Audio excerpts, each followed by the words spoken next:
Good morning, Ms. Mishra. Today we'll be presenting about Honda and their corporate social responsibility. Um, we're going to start with profitability. Over the last 2 years, mainly during the time of COVID, Honda decreased their profitability. They just lost sales, and those sales have recovered, specifically in the motorcycle and small engine regions, and specifically in the U.S. is where most of the income has been achieved.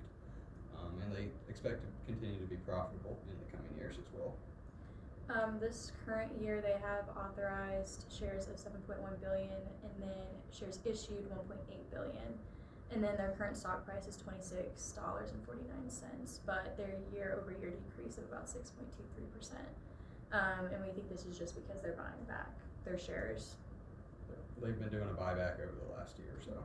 And one thing about Honda, they've been a regular consumer-friendly company for many years, and that's not going to go anywhere. And with the addition of electric cars and Honda continuing to innovate their products, their profitability will definitely increase in the upcoming years and keep up with the marketplace.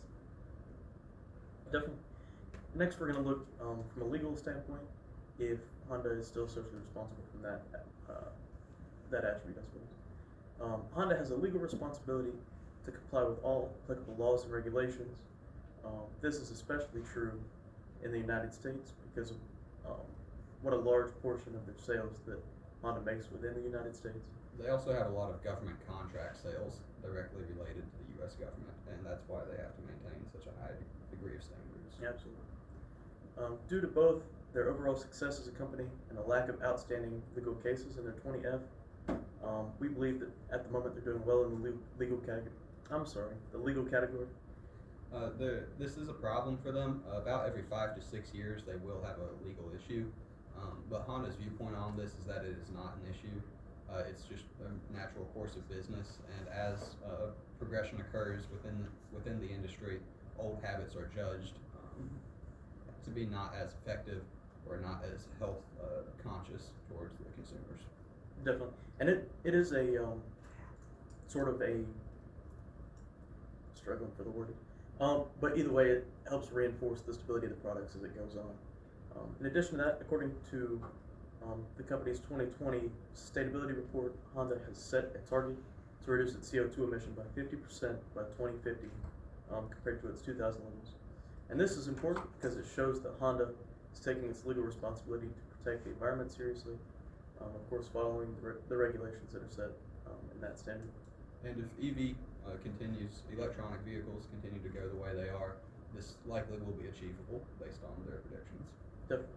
And even if we look at bigger companies, a lot of times their legal situations are more, I guess what I would say, prevalent than smaller companies. So it's pretty much expected that a company like Honda would have some legal issues.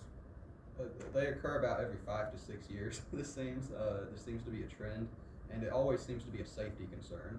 But it's not a major concern. Like you're not going to have an axle drop out from under you or anything like that. The most recent one was a airbag inflation propellant that, if compressed, could cause partial explosion, or it could cause an explosion. But this only damaged one person. Honda has, of course, paid out their fines accordingly, and nobody seems to be taken ill by this. Right, and likewise, the National Highway Traffic Safety Administration has noticed the standard that Honda has set for high marks for vehicle safety overall. Of course, there's going to be freak accidents, but overall, they received high marks from that organization, and I think that's a positive indication of its commitment to meeting the legal responsibility to protect the customers. They want to maintain business here in the U.S. and they understand to do so they have to abide by U.S. law, and they're more than willing to do so. Moving on into the ethical portion. So their manufacturer for Honda did a self-funded study about propellants and airbag inflation, like Cameron had mentioned before. And the chemical that was sensitive to change in pressure was the problem that was found. and there was a massive recall for vehicles by Honda and 11 other automakers. So it wasn't just Honda who had this issue; it was multiple other companies.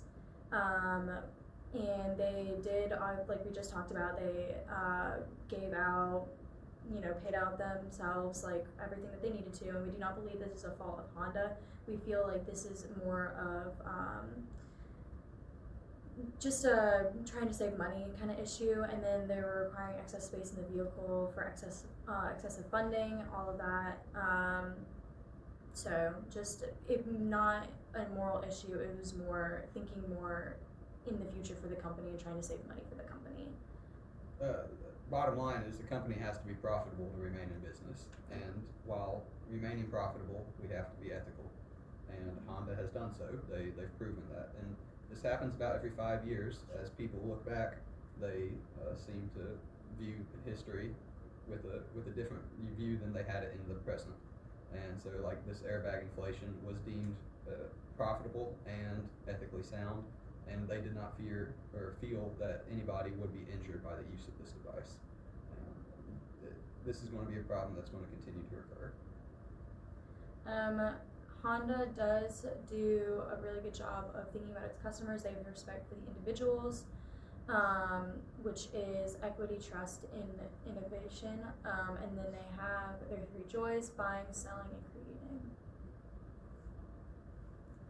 Moving on to philanthropic, Honda currently employs a 3-step activity policy to facilitate these efforts. The first one is to earn social acceptance by creating empathy and trust through active community engagement and by being a good corporate citizen. Second, they use their resources and workforce to contribute society from a global point of view while maintaining the importance of each region. Lastly, they promote and facilitate maximum association, participation, and passion for social contribution activities. These efforts can be seen in numerous fields, including supporting the youth by giving out college grants and scholarships, protecting the global environment through funding higher quality products and emission standards, promoting traffic safety by studying vehicle designs for increased road safety, and addressing local community needs with disaster relief and specific community needs. In terms of how these expenses are broken out, community relief is definitely the biggest expenditure, making up about 2.488 million yen. Sorry, 2,488 million yen. This is followed up next by education and then traffic safety. They also contribute some to environmental cleanup. As we heard Evan discuss, we are trying to reduce CO2 emissions, and this is trying to correct the issue that we have caused in the past years. And they also do disaster relief to help communities where Honda has plant production set up as well as major markets set up. Not only does Honda contribute their cash, management, experience, they also contribute their time, which is a very valuable asset to them, which... It's worth about 85 million yen, Yeah. according to Honda. So while it's not as much as what the other things are, time is still important to them. And they also have management expenses, and let's see, last year their community investment was 4,829 million yen. So they do care about the people they're working for, and they do care about the communities that they're working for, because they are a global company with a mindset of helping those through social acts and through their contributions of products. And to be fair, since Honda serves a wide range of the community and has a big target audience, they have an incentive to have these support systems and good ethics and things like that. So that's why they probably put the time and resources in these charitable contributions.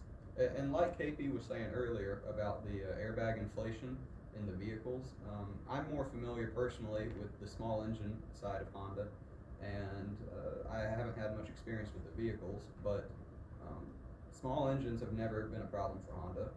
They've always been reliable, and they've always been strong. Never had any, ethical issues, legal issues, anything breaking down like that. It seems to be most of these issues are occurring on the automotive side, but this is such a bigger portion of their income that it's going to occur. There's going to be a challenge here and there. Anything else?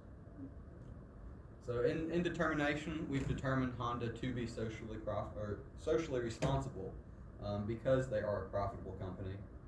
They're legal, they're honest, they're ethically sound, and they contribute to their communities. They do a part to try and give back, and we've deemed them socially responsible. Right. I think it's important to look at, of course, the order of the social responsibility pyramid, in terms of which is most important and which is on the bottom versus the top. And at the end of the day, like you said, they definitely are doing everything they can from an economic standpoint. They're excellent in that regard. They're legally responsible, like you said. They've had, here and there some issues, but overall, still very reputable. They are ethically motivated with their morals. These are built around the 3 joys and respect for the individual.